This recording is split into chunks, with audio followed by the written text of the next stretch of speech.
What prompted you to acquire this course and join eventually? Yeah, so background-wise, mostly sort of technical systems and data up to this point. And the organisation that I work for, Primary Healthcare Derby, we sit in sort of relatively new.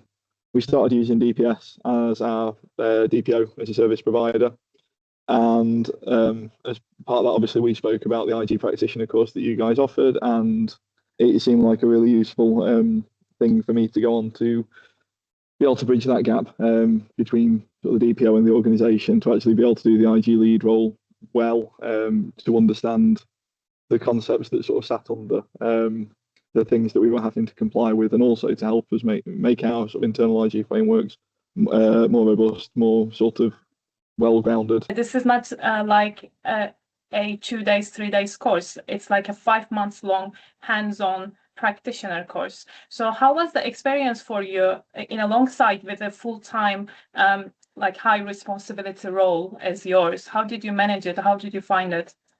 Yeah, so I thought the course itself was really nicely paced. There's, sort of well-defined tutor-led sessions, and then the self-learning and the sort of coursework element, if you like, was really, really well partitioned up. It was well supported. So there weren't any sort of points where I felt like I was left to drown in doing it alongside, doing a full-time job. You have mentioned that you started using it in your role already whilst you were on the course. So how are you taking away what you have learned in the course in your role now?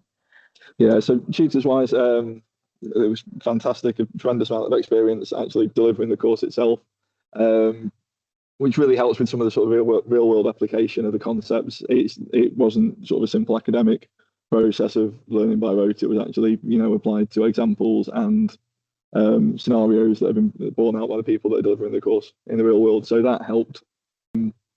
And in terms of actually then taking and translating it to the real world, again, the level of experience that you guys have in sort of the delivery team meant that for most of us on the course, there were relevant examples to our area of work. So obviously, mine's healthcare, a tremendous amount of experience from your team in terms of supporting healthcare organisations in the data protection space, but there are also examples from sort of health and justice, financial world, commercial world, etc. So it managed to straddle quite a good line between being too specific to an area and not understanding the sort of broad concepts. And I think a course like this really helps you to understand the legal frameworks that underpin what you're doing, and not to a sort of an onerous degree, but just to improve your confidence in actually making decisions and making assessments based on the things that you do have to comply with.